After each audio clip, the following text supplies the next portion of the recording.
Hello guys, बहुत बहुत स्वागत आपका एक बार फिर हमारे interactive channel Aastha speech and hearing care में। मैं हूं मेंटोर सुनील और आप मुझसे बात करते हैं स्पीच हियरिंग और साइकोलॉजिकल ट्रबल्स पर।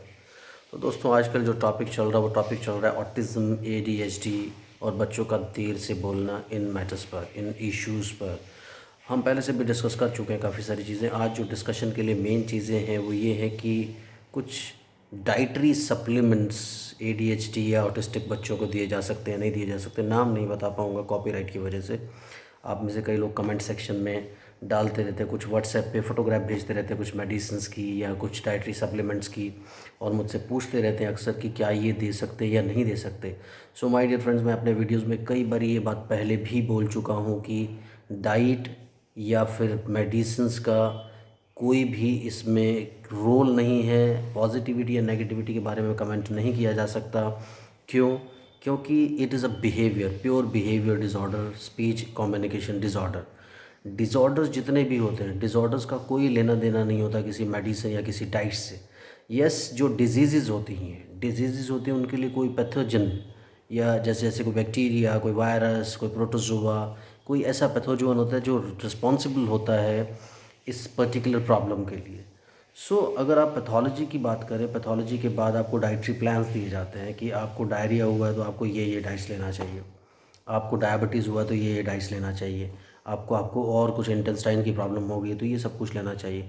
लेकिन माय डियर फ्रेंड्स, ये तो डिज़ॉर्डर है। डिज़ॉर्डर का कोई पर्टिकुलर रीज़न नहीं होता। हम सिर्फ अंदाज़ा लगाते हैं कि इस वजह से हो सकता है, इसलिए आपसे हिस्ट्री में पूछा जाता है कि आपने बच्चे को न्यूक्लियर फैमिली में रखा, जॉइंट फैमिली में रखा, सिजेरियन हुआ, नॉर्मल हुआ, प्रीमेच्योर हुआ, पैदा होने के पहले कोई हिस्ट्री थी, पैदा होने के बाद कोई हिस्ट्री थी, क्योंकि हिस्ट्री का बहुत बड़ा रोल रहता है डिज़ॉर्डर्स को डायग्नोस करने के लिए।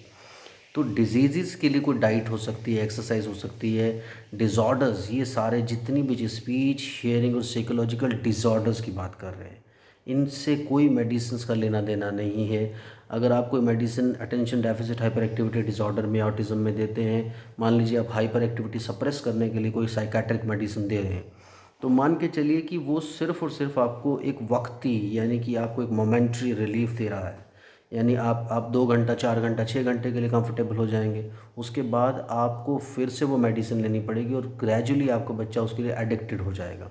सो it is always best to treat your child through behaviour therapy. उसके बिहेवियर मैनेजमेंट करिए, उसका बिहेवियर मॉडिफिकेशन करने की कोशिश कीजिए बिहेवियर थेरेपिस्ट से या ऑक्यूपेशनल थेरेपिस्ट से या स्पीच थेरेपिस्ट से।